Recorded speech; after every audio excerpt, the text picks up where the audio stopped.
This is Seth, keeping it real. What do you do when you run into a difficult person? How do you handle that?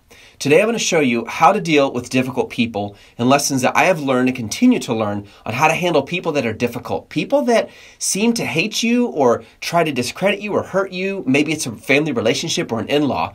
I'm going to show you 4 tactics that are super helpful on dealing with these kinds of people. I'm also going to read some of the most interesting, most negative, most divisive comments I've ever had on my YouTube channel. And just so you know, I had my assistant go through and find them and screenshot them. There's a bunch. I have not seen them yet. So we can have a natural gut reaction. What are my first impressions when I read those comments, which I'm really looking forward to. Also, in the comments below, there's a personality awareness guide you can get. A huge part of dealing with difficult people is understanding how people think. Some people, they want you to give it to them straight. Like, here's what you need to do this, don't do that. Other people, they need more relationship. They need more sensitivity. They need more time. They need more relationship investment. That personality guide can help you a ton. And this is really important. If you don't know how to work with people, you can't grow a business because business is all about people. Even if it's just online, they're buying stuff from your Amazon stores and eBay, you're still working with people, and how you respond to stuff is going to be huge. And you don't want to take stuff personally, even though I know sometimes it's really hard not to. 4 tips on how to handle difficult people, and then the interesting comments, which I'll give you my natural reaction to. Tip number 1, always believe that there's at least 1% truth in a negative comment or a difficult person who's criticizing you or trying to discredit you. I know it's hard to do, especially when our egos get involved or we feel hurt or you feel, man, I've done so much for this person and now they're trying to hurt you or undermine you or gossip about you. I know what that feels like, but at least believe that at least 1% is true. A very wise speaker, this preacher from back in the 1800s in England, his name was Charles Spurgeon, he said this, and I'll never forget reading about this as a child. He said, even though someone may hate you, if you believe that at least 1% of truth is in their criticism, you will grow. So try to find out what it is that might be true. What can you learn from that? That means you have to see through all the mud to find the pearl. You have to sift through all the hate and all the bias and all their own personal hangups coming into play and ask, what can I learn from this? If you do that, you can turn every single person who's ever hurt you in any way into making you stronger and leverage it to help others, which is exactly what I'm doing for you right now. Number 2, always set clear expectations. 99% of all conflict in the world goes back to not communicating well and often not setting clear expectations. Think about a marriage. You two go into a marriage with expectations. The husband expects more sex. The wife expects more gifts. Just using this as an example, it's not always that case. And as a result, what happens? There's conflict. Or the wife wants 6 kids, the husband wants 1.5 kids. What happens? There's conflict. So understanding expectations is really important. This is why marriage is so awesome, but also so difficult. Because you know each other so well. You're so closely linked to each other. You've made this vow, this commitment to each other, that every single expectation that's not met hurts a lot more than if you're dealing with a customer. But the principles apply to a customer and to a business partner as well, even to a neighbor or an in-law. Really make clear what your expectations of them are and ask them what theirs are of you. If you do that from the beginning, you will do so much better. This is something I've had to learn the hard way. Set clear expectations, over communicate. Just a few days ago, I met with someone who was really, really upset at me. And he said some really unkind things. And we met. It was 2 a.m. my time. We met for 90 minutes. And for the first 30 minutes, all I did was listen. And as I listened to him talk, I could feel the emotions inside. And I told myself, set those aside. I don't agree with that. Set it aside. That may be true. Set it aside. And just try to listen where he's coming from. And I discovered there were 2 things I needed to learn from that situation. Number 1, I didn't set clear enough expectations. Number 2, certain things I said looked brisk and abrupt. Even though I did not mean them that way at all, it was hurtful to him. And this is something I needed to take ownership for. So do you know what I said? I said, please forgive me. How I handled that was wrong. I took ownership, and by taking ownership, he could see sincerity and that, yeah, I am not a perfect person, and neither is he. He also took ownership and apologized, and it turned out to be an awesome conversation. And the cool part is, even though it took 90 minutes of time, and you guys hear me talk about time and what an important asset that is, that 90 minutes is a lesson for me to grow and to get better and to work with people more effectively. So set clear expectations. Number 3, don't obsess over it. Some people are going to hate you no matter what you do. If you are on a public platform, I guarantee you some people will hate you. Just Google anyone who's popular. You're going to find the lovers and the haters, and they're always there. If someone hates you, it's probably an indication that you're doing something right. I'm not saying every time someone's upset, that means you're in the right. Maybe you are in the wrong. But consider two very famous men, Obama and Trump. These guys are as opposite as can be in their views. Like two complete opposites. And yet they both have a lot of haters. Why is that? Because they're well known. People didn't hate Obama or hate Trump very much before they became public platforms. As soon as they held office, all of a sudden, some people, they just hate them. And some people get, pleasure out of hating on people. I think that's their fuel for living. So understand it's going to happen. Don't lose sleep over it. It's normal. That's normal. This has been happening for thousands of years on the world. There are always going to be haters. There's always going to be people trying to undercut someone. Every single famous person you've ever read about or someone who amounted to anything who you've read about always have haters. Business people, people in politics, actors, singers, artists, authors. It happens to everyone. Some people hate Stephen King. Some people love his books. It's part of the cost of success is some people are going to hate you. So expect that. Accept that. And if it's happening to you right now, it's not the last time it's going to happen to you. The fourth is try to understand where people are coming from. Some people do it because they really are hurting. And it could be that you've hurt them. And if you have, go to them directly and try to make amends.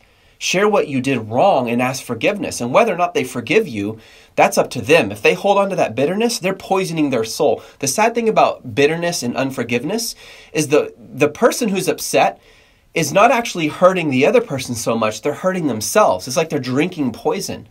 And if they can't let that go, they're going to carry that to the grave. They're going to have a very painful, unfulfilled life.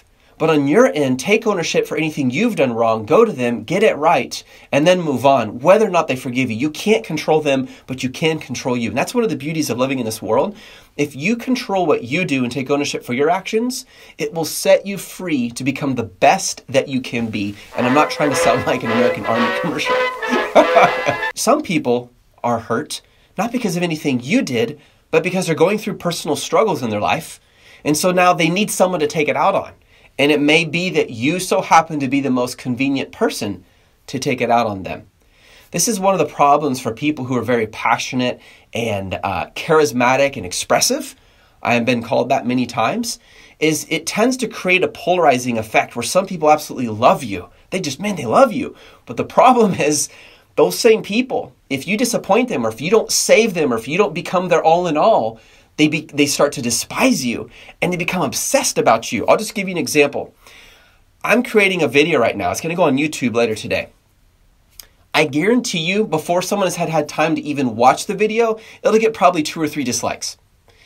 I could in the video be saying, here's $1,000 gift and I love you. And they'd still do it. They take the money, but they'd still do it. There are always going to be people like that. And this is on the level of creepy where some people, if you have a public platform, they're obsessed about you either because they like you or they hate you, but it's almost like it's a creepy obsession. And there's nothing you can do for those people. That's something coming from their heart, their issues they have to work out. Some people do it because they're jealous. When you have a level of success, some people are going to love you for it. Some people are going to try to manipulate you and flatter you because of it. This has happened to us a lot. And some people are going to hate you for it. They're going to be jealous and there's nothing you can do. And the more kind you are, it's like throwing gasoline on a fire. They're just jealous. They wish they had your success. They wish they had your abilities and it's consuming them. And the only thing you can do is move on with your life and understand that is part of the cost of success is some people will envy you no matter what you do. The crazy part is the time they spend being upset at you or trying to discredit you or being jealous of you or spreading lies about you. If that same energy was applied to their own life, healing through their issues, building their business, focusing on their family, doing things that matter, they could be extremely successful. But when they spend this unreasonable amount of energy focusing on you, it's sad because they're hurting themselves. Some people do it for attention. They just hate you because they don't really hate you. They just want to get things, stirred up. They like attention. And the more attention you give them, the more opportunities they'll take to take pot shots at you. Again, for those people, I wouldn't worry about them. Don't feed the fire. Just go focus on your life. Keep doing what you're doing. And hopefully at some point they get tired of it and give up, because attention likes attention. You ever had a kid where you have one kid who loves positive attention, one who likes negative attention? And when you give the negative one attention, you're like, they got consequences, and they like it and they want more and they have this sense of defiance. It's crazy. You know what I'm talking about if you're a parent and you have more than one kid. Probably one of your kids may struggle with this. Some people love negative attention, and the best way to handle those people is just stop giving them attention. I'm not saying reject your kid. That sounds really bad now. I think I stepped in a hole. But you get what I'm saying. Don't feed that fire, because it's only going to come back on you and just, exasperate the problem that they already have. Those are the 4 things that I like to use that are helping me to learn how to handle difficult people, and I hope they're super helpful to you as well. Now, what I'm going to do is I'm going to walk through comments on my public social media channels. I had my assistant screenshot for these. I haven't looked at these. I don't know what they are. I'm just going to give you my initial response when I see them. Here we go. You're wasting half my time when I don't speak Spanish and I don't appreciate this. Thanks. I know where this came from. This is when we did the Spanish-English version of a show with me and Danilo and David Lopez, and he answers some questions in Spanish on his channel and ours in English. And my response, Cheryl Phillips, is then don't watch it. Sincerely, this is free information. If someone handed me a gift and half of it I didn't like, I would probably say, hey, thank you for the part that you gave me I liked, and thank you for thinking of me. I didn't know you don't speak Spanish, so be thankful for what you did get, and if it's a waste of your time, then don't watch it. But we wanted to do something kind of cool so that it was live on David's channel at the same time as mine, and we thought that would be kind of cool for Miami, since a large portion of the population in Miami, Florida speaks Spanish. Okay, ABG Keki says, 69, what the hell with the comment section, looks fake and staged. I promise you none of it is fake and staged, and if it is, it's coming from someone else. I don't have time to do that. None curse. Wow, YouTube has become a better place regardless the shit. Hey, you cursed. You fixed the problem regardless the shit amount of ad. So you fixed the problem, so good job. You fixed it. I don't know. Maybe it's because a lot of these people are more interested in building something with their life than cursing. I don't know. I've never really thought about that. But you're right. Some YouTube channels have a lot of cursing. Maybe it's the nature of the kind of people that I draw, because I don't normally curse, tend to be the people who don't curse. Maybe that's the reason. But you're welcome to curse as long as it's not crude. Otherwise, the administrator might delete your comment. Talk too much about nothing. I don't need the motivation. Just tell how you make the money.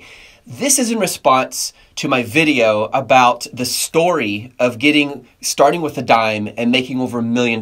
We doubled it 20 times to 100,000 and then on to $1 million. In all respect, Night Train, if you thought you were going to learn how to make $1 million in 20 minutes, that's crazy, okay? You're not going to learn how to make $1 million in one video, and that was not the intention of the video. The video was to be a vulnerable sharing of my story, what that journey was like, and things I learned along the way.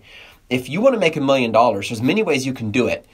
Get people who've already been there, doesn't have to be me, have them help you, have them teach you, and go bust your ass and make it happen. And start with, it doesn't matter if it's a dime or a dollar, start with what you got and keep doing it. We did it. It was hard, but it was worth it. You have not said anything really helpful, moron, says Max Powder. I love you too, brother. I'll give you a hug. I'm sorry you think I'm a moron. I think it's kind of funny that you're watching a video. Why are you watching it if it's not helpful?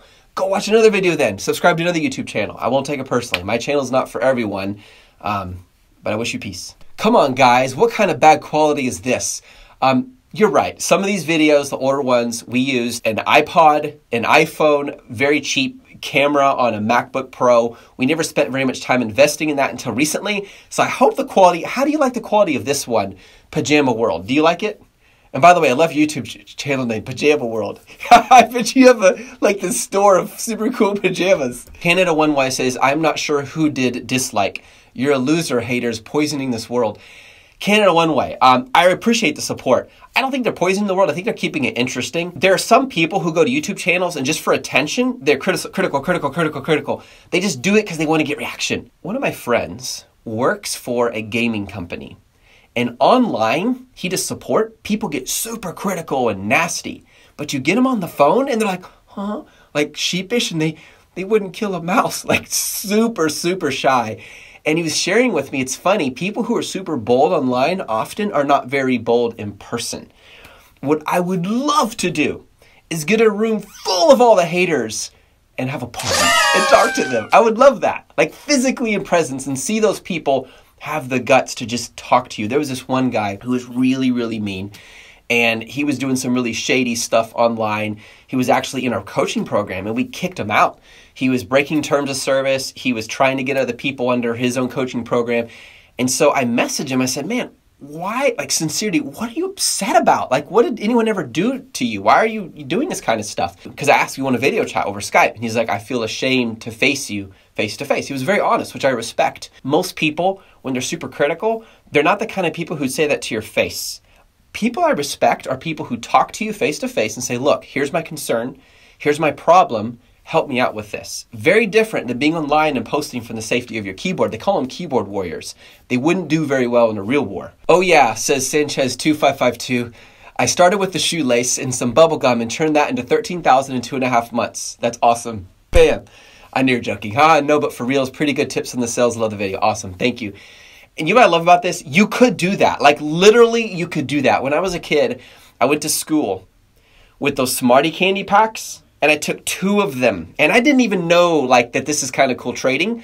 I came home with a $5 super fancy multiple flap compartment pencil case. Like it was incredible. I started with 2 Smartie candies. I traded that for dessert, traded that for coins, traded that for something, and ended up with this. And my brother looks at me and goes, oh my goodness, you're an entrepreneur. How the heck did you do that? You can do it. It's just a matter of being persistent and seeing value and reading people. Matt B says, can I private label cryptocurrency and sell on Amazon? This is simply awesome. Cryptocurrency has exploded in the last few weeks. Have you guys noticed this? I'm investing in cryptocurrency. That's all I'll say for now. Matt B, again, great content, thanks. Can I put my own face on the packaging of my product like Chef Boyardee or Colonel Sanders or Aunt Jamina did? Absolutely, Matt, I think you could. If your face is interesting enough, and I think it is, you look like a pretty handsome dude, yeah, I think you could do that, man. I think you're joking, I can't tell, but seriously, sincere answer, you can if your face is marketable. Jordan Cox talks hot air for 12 minutes. Says 3 years in the description, but says 1 year in the video. Those are referring to 2 different things, Jordan. Stop falling for this SHIT who just want to buy their courses. If you want something enough, you can do it. I agree, Jordan. If you want something enough, you can do it. You don't have to get a coach. There is enough information out there for you. I agree. Look at how other companies are doing it and replicate the basics. Add your own individual flair. Yes. You want your own personality and branding and style. Yes. Success and whatever that means to you is hard work. There's no passive unless you have savings that are invested long-term. That's not true. And the reason I know that, George, is because I did it without savings. I was $24,000 in debt and turned that into passive income. I'm not being negative. Good. You can do it. Yep, anyone can. But get rich quick is not possible. I agree. And I do not sell a get rich quick scheme. And these people make their money by selling fake dreams to you people. That is not true. If you were to look into my Amazon stores, if you were to look at the coach's Amazon stores, you would find a whole lot of money. That is not fake. You can't fake that. If you were to see our group and our coaching and the people in the community, you would see something amazing. Imagine, Jordan, that you posted a question and 30 people respond. Encouraging, tactical advice, strategic advice, and then people going back and forth sharing the different how-to videos and using sources to make money. We've had so many people in our community who are crushing it on Amazon as a result of the coaching. It's unbelievable. Is everyone going to be successful? No. And the differentiator is you. You have to choose to make ownership. So half of what you say is true, Jordan. Half of it is incorrect. If you've been scammed by some of those people out there selling a stupid course that does nothing, I am sorry, but that is not what Just One Dime is. And I hope that you can see that someday as well. Oh, one more thing. On getting people to help you, I spend thousands every month paying a coach. That makes me millions, literally. So if I was to just take that same scenario and say, hey, if you invest this much and it's going to make, if you invest 2,000, it's going to make you 2 million, would you do it? Well, of course you would. Because I take the knowledge he teaches me and I apply it to my businesses. So to say that coaches can't help is ridiculous. Imagine a basketball team without a coach. Imagine going to a company and no one ever trains you how to do it. Of course you need a coach. When you were a baby, Jordan, I don't mean this disrespectfully, someone had to teach you how to walk. Someone had to teach you how to eat. They had to do it to me too, so I'm not making fun of you, but it's a funny thought. Everyone needs a coach at some level. It doesn't have to be an online course. Maybe it's a seminar. Maybe it's reading books. Maybe it's watching videos online like you said. The challenge there is it'll take you a lot longer because how do you know what's true and what isn't? And how do you organize all that content in a way that makes sense? So to say that you don't need a coach to succeed is a super ignorant statement, just to be sincere. I bet you went to high school and I bet you learned things in high school and people taught you, coached you, and now you know the multiplications table as a result. Okay, this is a positive comment. More Anish says, dude, this channel is by far the best YouTube channel on YouTube for Amazon FBA. Thank you so much. I've had people threaten me because of all the free content we give. This might sound arrogant, I hope it's not. I believe, so far as I know, we give more free content than anyone else in the world right now on YouTube. Maybe that'll change. And we've seen a shift, like a lot of other YouTubers and coaches are starting to give more content because they're realizing, wait a minute, we can't be just giving a little piddling information. We need to give more. And there are some legitimate other coaches out there. Don't get me wrong. I'm not saying they're all bad. Some are really good. Some are terrible. But thank you. I totally appreciate that. I enjoy this. All right, Swan In Sung Kran. Sorry, Seth, but a word of advice. Don't say you're sorry. It's fine. Give me advice. I'm fine.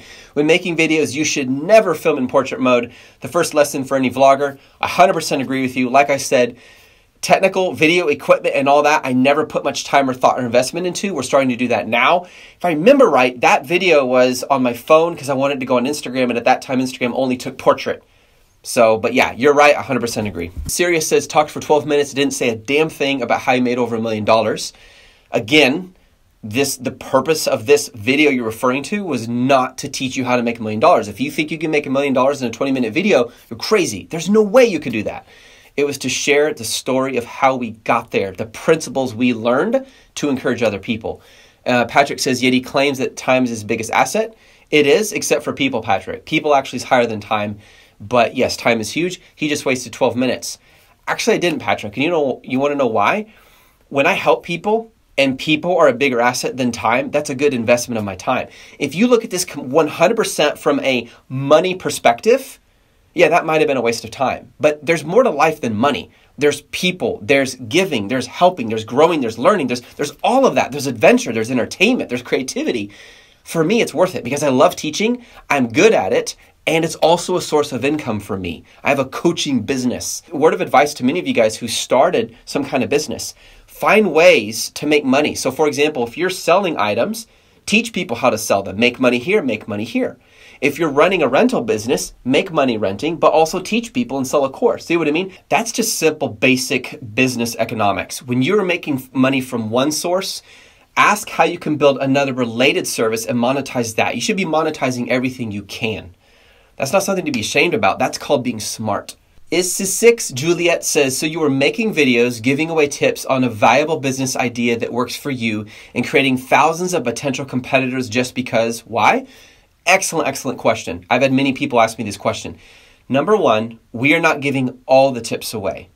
Not even close to all. There is so much more in depth that needs to be known, and that we reserve for a coaching course. So there's no way I would give all those tips away. Why do I give some away?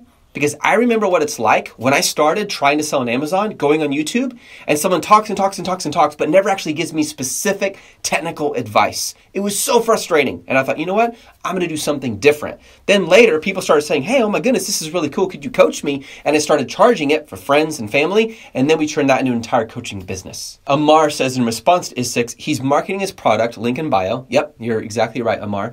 These gurus, in quotes, I never called myself a guru before. I don't know if you consider me one or not, but I don't care.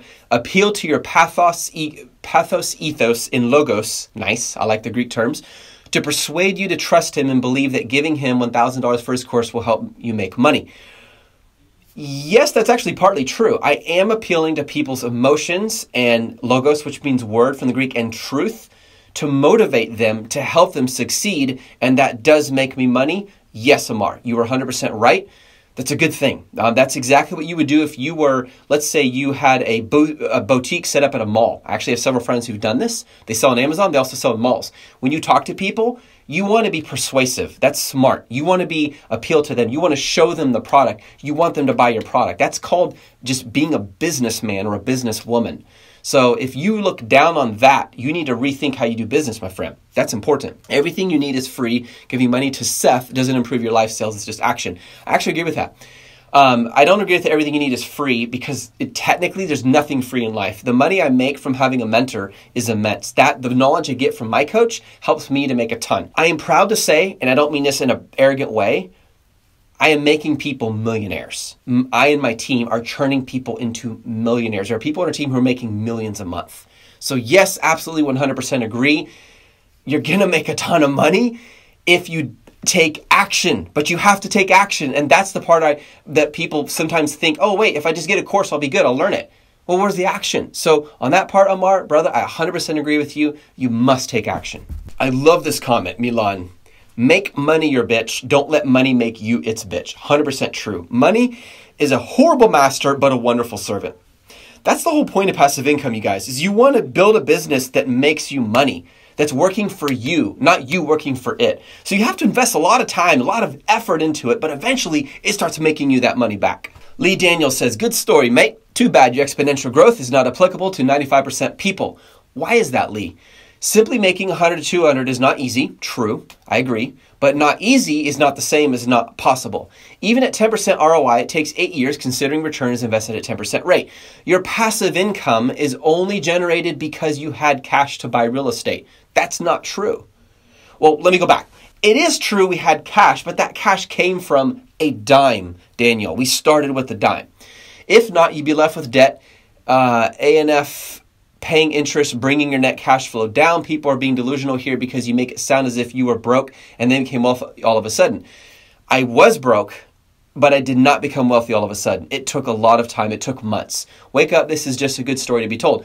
Lee, if the story doesn't work, then how is it a good story? I don't agree with that. It is a good story, but it works, and I know that because it worked for me. No one can tell me when we walked around downtown asking people to double a dime, when we started investing and buying stuff from DHgate and Alibaba to sell on eBay, when we started selling everything in our house and started to private label and learn what that means on Amazon, making tons of mistakes and losing $20,000 along the way. No one can tell me that doesn't work. How? Because I did it. I lived it. So Lee Daniel, my encouragement to you is take the principles here and apply it in your context. Maybe my situation won't work for you. That's understandable. But what do you need to do, Daniel, to go make money? Because I bet the only reason you're watching this is because you want to do that. What do you need to do, Daniel, to make that happen in your life? That starts with you, my friend. Apparel OK says, sir, call me 0939309924. I'm not going to call someone random I don't know. How about you email me and tell me what you're looking for? If I took all the calls people requested, that's all I do all day. I'd just be on the phone and I'd lose my marriage and my kids and everything else. How can a dime double 20 times resulted to 100,000? That math is, all caps, wrong, says Joey Mantka. Disliked clickbait. Not clickbait. When I made this video, I didn't even know what clickbait was. So I didn't even know what it was. I was horrible at keywords on YouTube. I never even tried to invest in that. So if you do the math, watch, Joey, okay? 10 cents, multiply it by 2. 20 cents, multiply it by 2. 40 cents, multiply it by 2. 80 cents, multiply it by 2. $1.60, multiply it by 2, and so forth. Do that 20 times on your calculator. Grab your phone or whatever, do it. You will get to over $100,000. And if you don't, I'll send you $1 million because I promise it works. A terrible YouTuber. And his icon is bad YouTuber. It looks like I Ain't Afraid of No Ghost from Ghostbusters from the 1980s with Bill Murray. So how the hell do you start a business, any business? For me to respond to that question would take a long time. Let me give you the most simple, condensed answer I can possibly give. Find out what people want, create value, and offer that to them. They will pay you money because you are helping them with something that meets a need or a desire. Everything people do is either to avoid pain or to bring pleasure. Everything. I don't care how monkish you are. If you're the most spiritual person in the world and you're going to find your peace by selling everything, you're still looking for pleasure. It's a spiritual pleasure. Everything people do. No, religious or atheist, it doesn't matter. They're trying to avoid pain and gain pleasure. Not to be crass here, but even people who take their own lives are trying to avoid pain. So that's how you start a business, is you build something of value and offer it to people in exchange for money. That would be my number one lesson for you. My biggest takeaway, just going through these comments, is number one, to learn from them. I want to grow. I want to communicate better, and I want to set super clear expectations. Below, if you click that link, there's a personality guide. When you download that, it's really fun. It's very simple. It's not like Myers-Briggs. I like this one much better. There's 4 different sections. Find out which one is most like you and which one is like the people you're having conflict with. Please comment below. I would love to get your response to this. How do you handle difficult people? What are some tips you can offer? Everyone, this is Seth Keeping It Real. I really enjoyed this video. I mean this 100% sincerity when I say this, okay? This is not some, move to look like, oh, I'm better or something. That's not it, okay? You ready? For those of you who hate me or don't like me, I just want to say, I hold nothing against you. I want to thank you for making me stronger. You really have. If you're right here, I would give you a big hug. I believe pain and suffering and challenge difficult people causes our hearts to grow deeper and our character is built if we handle it the right way. Listen, everyone, when you suffer pain, you're going to do one of 2 things with it. You're going to either transfer it to other people, which is what a lot of haters do, or you're going to let it transform you. Which path will you choose?